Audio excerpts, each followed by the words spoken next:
나는 날마다 죽는다는 고백을 했던 바울보다 먼저 자신을 스스로 죽이고 낮아져서 예수님의 오실 길을 준비했던 사람이 있습니다. 오늘 본문에서 발견하는 침례 요한이 바울 이상으로 자기 자신을 죽이는 삶을 산 사람이었습니다. 구약의 말라기 선지자의 예언 이후에 하나님은 선지자나 예언자를 특별히 세우시지 않으셨습니다. 약 400년 기간 동안 역사적 기록은 물론이거니와 영적 계시에 대한 기록도 성경에 전혀 나타나지 않습니다. 하나님은 단지 다니엘 선지자 예언을 통해서 이 400년의 침묵의 시간의 중요한 흐름을 간단하게 예언하신 것은 있습니다. 그래서 이 400년의 침묵 기간을 신약과 구약의 중간 시대다. 그래서 중간사라고 부릅니다. 성경의 기록상으로는 침묵의 기간이었지만 역사적으로는 가장 놀라운 일이 벌어진 것이 이 중간사 시대입니다. 그래서 하나님께서 어느 때보다도 가장 강력하게 개입하셨던 기간이라고 봅니다. 알렉산더라는 사람이 나타나고 헬라 제국이 세워지는 것은 인류 역사 중에서 굉장한 역사였습니다. 바로 헬라 문화가 세계를 지배하고 지금까지도 그 문화에 영향이 끼쳐지고 있습니다. 그리고 대제국 로마 제국이 탄생되는 시기가 바로 이 중간사 시대입니다. 로마 제국이 탄생되어지고 로마의 초대 황제 아우구스투스가 황제가 되었을 때 예수님이 이 땅에 오셨다고 성경은 다시 역사의 기록을 시작하고 있습니다. 주님이 이 세상에 오실 모든 준비를 완벽하게 준비한 기간이 이 400년의 침묵 기간, 중간사 시대였습니다. 이 침묵의 기간을 깨고 하나님의 섭리를 선포한 하나님의 사람, 선지자 또 예언자로 나타났던 사람이 바로 침례 요한입니다. 침례 요한은 거친 들사람으로서 약대 털옷을 입고 메뚜기와 소청을 먹었으며 그의 외침도 상당히 거칠고 단순했습니다. 회개하라, 천국이 가까웠느니라.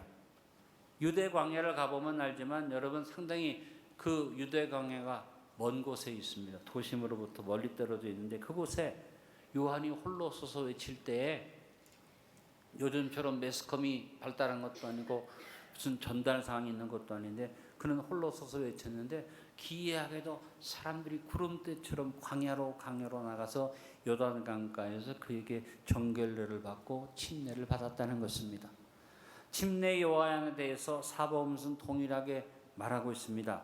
광야에서 외치는 자의 소리라고 침례 요한을 소개합니다. 아무도 없는 광야에서 홀로 외쳤다는 겁니다. 그런데 거기에 많은 사람이 모여들었죠.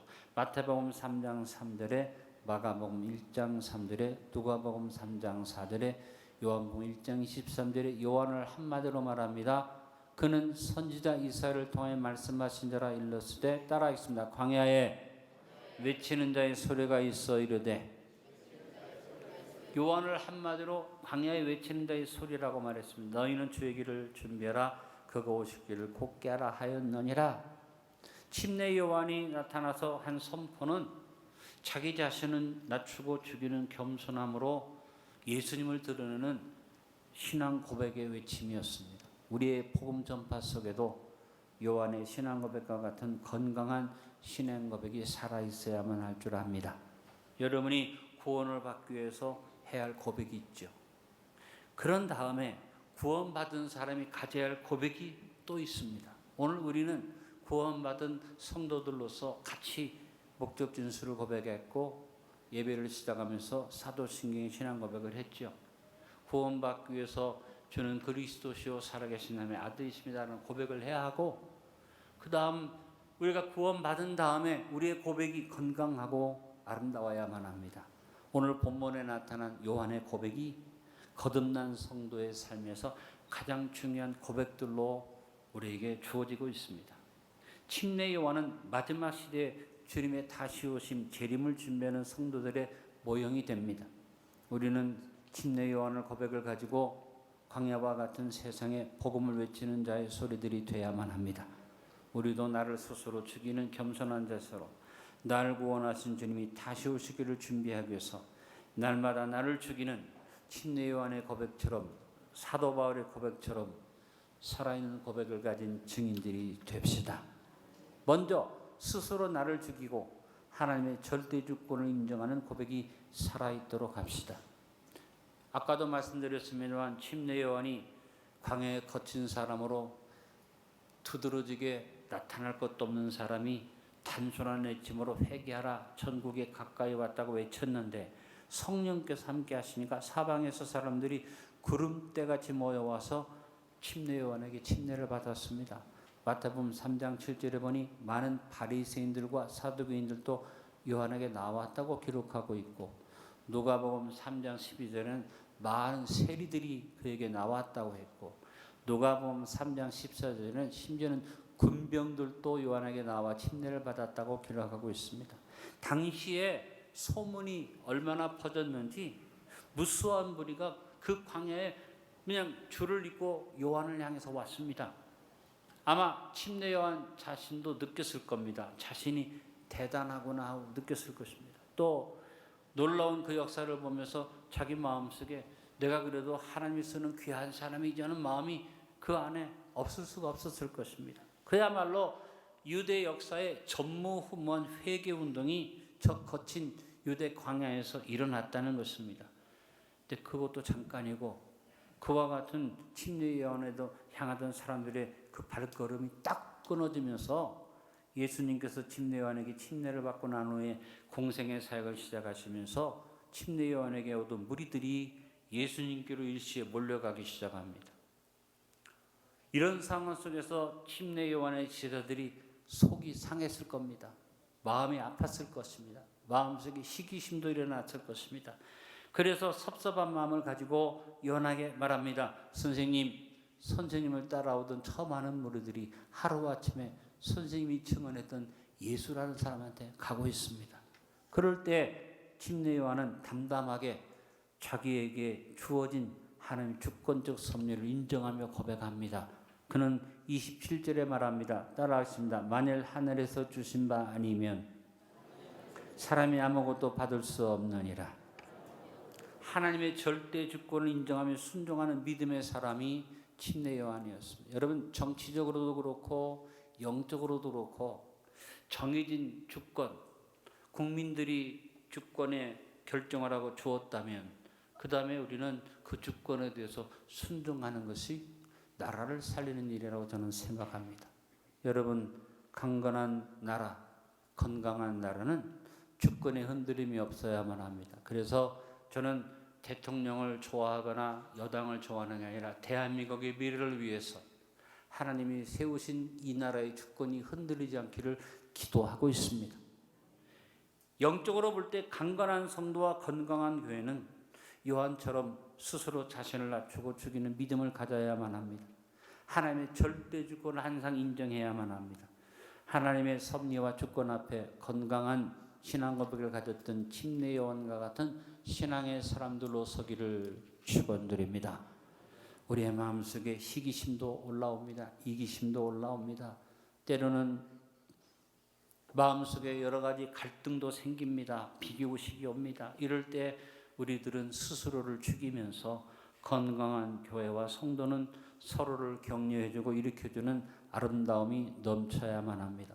누가 무슨 직분을 받든지 누가 어떤 큰 일을 행하든지 나보다 늦게 믿은 사람이 더 인정을 받든지 내가 비교해 볼 때 다른 사람보다 내가 더 신령하고 기도 많이 한 것 같은데 다른 사람이 높임을 받을 때 여러분 마귀가 와서 시기심 넣어주고 이기심 넣어주고 분쟁의 마음을 넣어주고 속상한 마음을 넣어주면 그때부터 문제가 생기죠. 그럴 때 우리가 어떤 마음을 가져야지 됩니까? 하나님의 절대 주권을 인정하고 서로를 인정하고 격려해 줄 수 있기를 바랍니다. 하나님이 주신 바가 아니면 사람이 그것을 받을 수가 없다. 이것이 우리 마음속에 자리 잡기 위해서 나를 죽이고 하나님의 절대 주권을 인정합시다. 가장 무섭고 저주스러운 시기심이 영적 시기심입니다. 한국교회의 영적인 시기심이 많은 이단들을 양산을 했습니다. 하늘에서 주신 바가 아니면 사람이 받을 수 없는데 그것을 인정하지 아니하고 영적 시기심을 갖다가 교회가 깨지고 서로를 물고 찢는 아픔이 교회 안에 일어났습니다. 여러분, 하나님의 절대 주권 앞에 순종하는 건강한 성도들이 되기 위해 스스로를 낮추고 죽이는 삶을 삽시다. 여러분이 작은 일에서부터 큰 일이 이르기까지 하나님의 절대 주권을 인정하면서 나를 죽이는 겸손이 살아있도록 합시다. 우리 같이 고백해 봅니다. 침례 요한과 같이 스스로를 낮추고 죽이는 하나님의 절대 주권을 인정하는 가장 중요한 신앙 고백을 가지고 삽시다. 만일 하늘에서 주신 바 아니면 사람이 아무것도 받을 수 없느니라. 마음속에 시기심이 올라올 때, 경쟁의식이 올라올 때, 뭔가 내 마음속에서 불편한 마음이 올라올 때마다 나를 죽이면서 하나님의 절대 주권을 인정하며 삽시다. 또 하나, 하나님의 보내심을 인정하는 사명감이 살아있도록 합시다. 침례 요한은 자기가 잘되고 이름이 나고 유명해지는 것을 바라보고 살지 않았습니다. 그는 오직 한 가지만 생각했습니다. 내 사명이 뭔가를 생각하는 삶을 살았습니다. 침례 요한이 사람들이 모여올 때 자기가 그리스도라고 착각할 수 있죠. 그러나 그는 나는 그리스도가 아니다. 사명감을 고백합니다. 그리고 제자들에게 말합니다. 자신의 위치와 사명에 대해 분명한 고백을 28절에 하고 있습니다. 내가 말한 바 나는 그리스도가 아니요 그의 앞에 보내심을 받은 자라고 한 것을 증언할 자는 너희니라. 요한은 자기의 사명이 무엇인지 분명히 알고 그 사실을 언제나 고백했기 때문에 하나님이 기뻐하는 일꾼이 되었던 것입니다. 사명감을 상실하면 성도는 신앙의 변질이 오게 됩니다. 그래서 사명감의 고백이 가장 중요합니다. 우리는 주인이 아닙니다. 우리는 보냄받은 일꾼들에 지나지 않습니다. 일꾼들끼리 평가하고 비교하는 것은 아름다운 일이 아닙니다.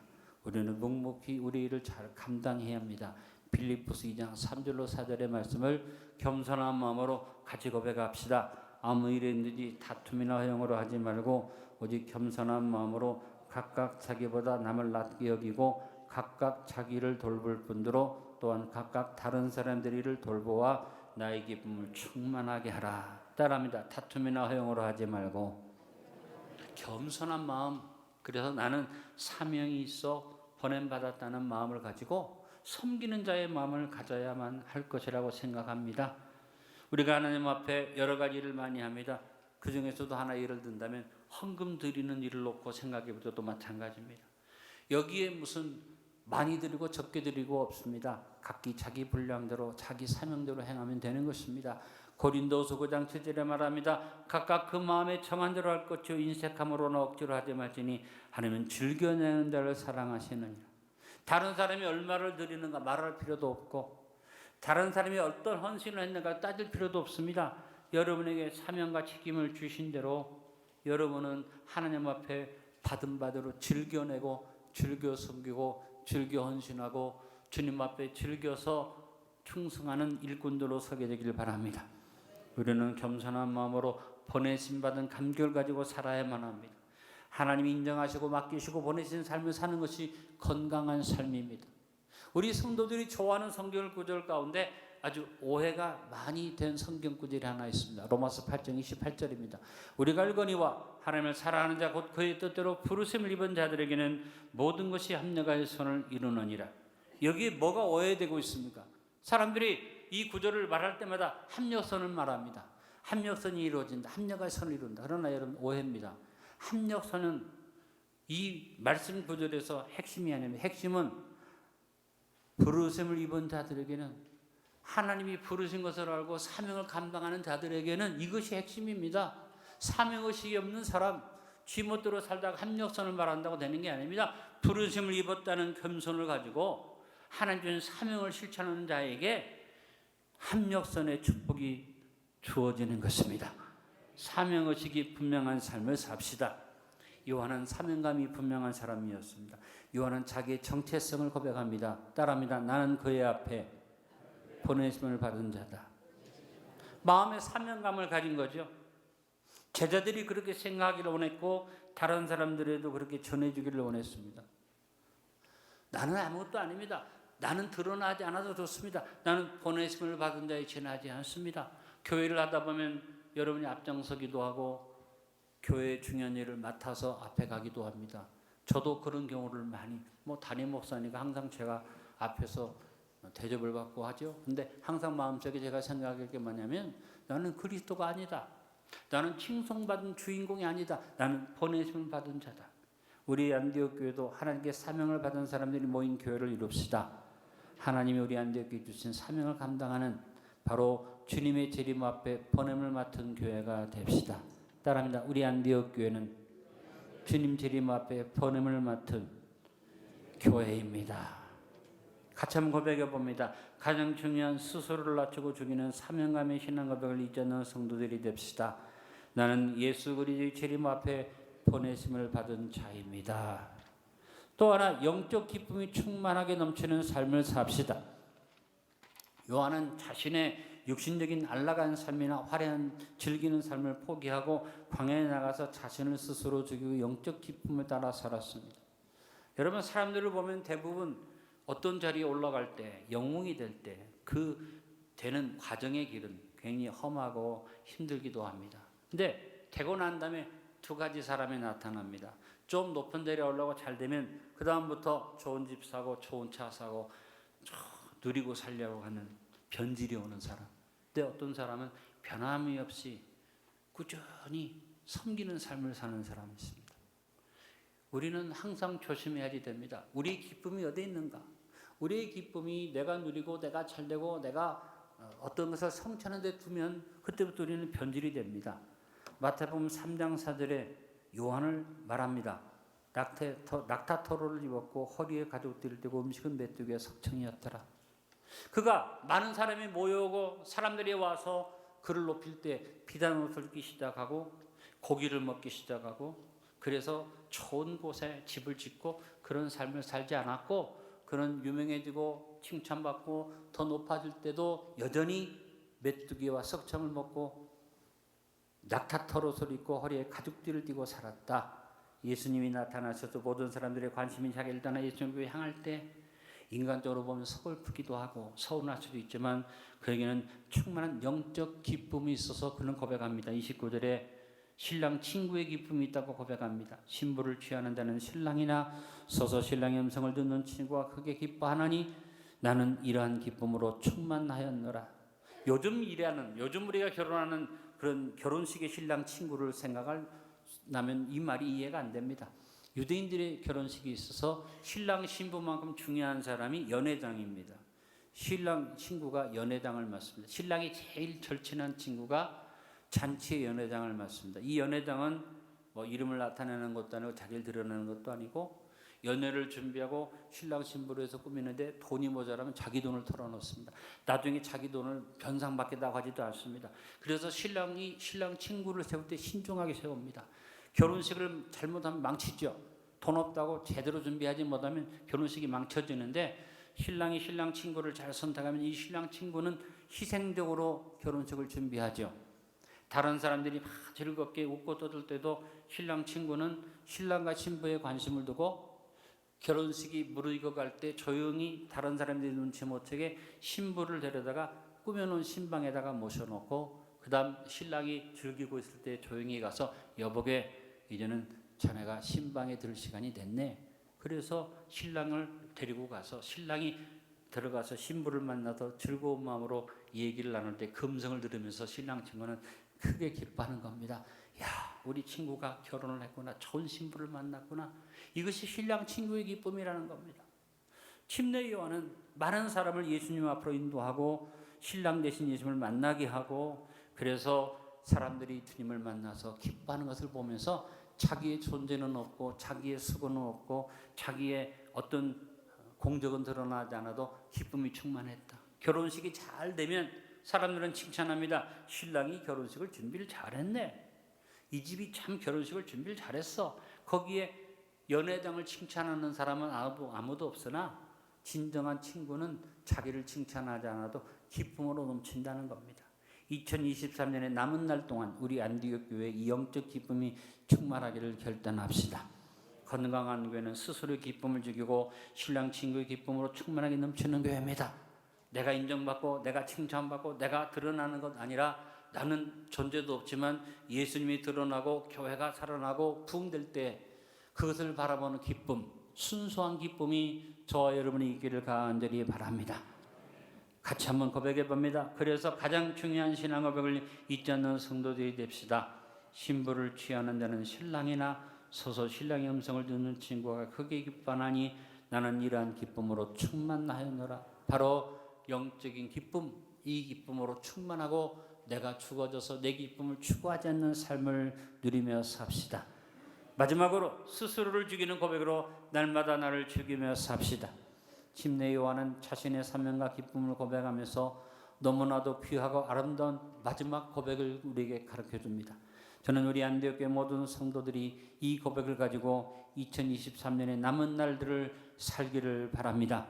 요한은 자기 제자들에게 30절에서 스스로를 낮추고 죽이면서 고백을 했습니다. 따라합니다. 그는 흥하여야 하겠고 나는 쇠하여야 하리라. 요한은 예수님 앞에 지극히 겸손한 사랑의 고백을 한 것입니다. 진정한 사랑은 뭡니까? 나를 낮추고 상대방을 높여주는 것이죠. 섬김과 희생입니다. 우리의 신앙 고백이 이와 같은 고백이 되어지길 바랍니다. 우리는 이러한 마음으로 삽시다. 무엇보다 요한과 같이 주님 앞에 나를 세우거나 나의 흥함을 구하지 아니하고 겸손하게 서는 성도들이 되어야만 하겠습니다. 내 뜻은 없어지고 주님 뜻이 살아나는 이 가을이 되도록 합시다. 내가 원하는 그 중심으로 살지 않고 주님이 원하시는 그 중심으로 사는 추석절 이후에 우리의 삶이 더 주님 중심이 되도록 합시다. 때로는 예수님 때문에 복음 때문에 내가 손해보고 내가 억울함을 당해도 복음이 전해지고 주님의 영광이 드러나기를 소망하는 성숙한 성도로 세움 받읍시다. 네, 여러분, 주님이 흥하고 내가 쇠하는 이것이 내가 쇠해지는 것이 아닙니다. 주님이 흥하면 그곳에 나도 같이 흥하는 축복이 오는 줄로 믿습니다. 같이 고백해 봅니다. 이러한 겸손하고 아름다운 고백이 가족들 앞에 이웃들 앞에서 항상 고백되어지고 실천되어지도록 갑시다. 그는 흥하여야 하겠고 나는 쇠하여야 하리라. 오늘 말씀의 결론을 맺습니다. 요한과 같이 우리도 광야와 같은 험한 세상에서 복음을 외치는 광야에 외치는 자의 소리가 됩시다. 우리의 외침 속에 스스로 자신을 낮추고 죽였던 요한의 신앙 고백과 같은 가장 중요한 신앙 고백이 살아있는 건강한 교회를 이룹시다. 언제나 하나님의 절대 주권을 인정합시다. 버리심받은 사명감을 가집시다. 영적 기쁨이 충만합시다. 스스로 낮추고 죽이는 고백으로 삽시다.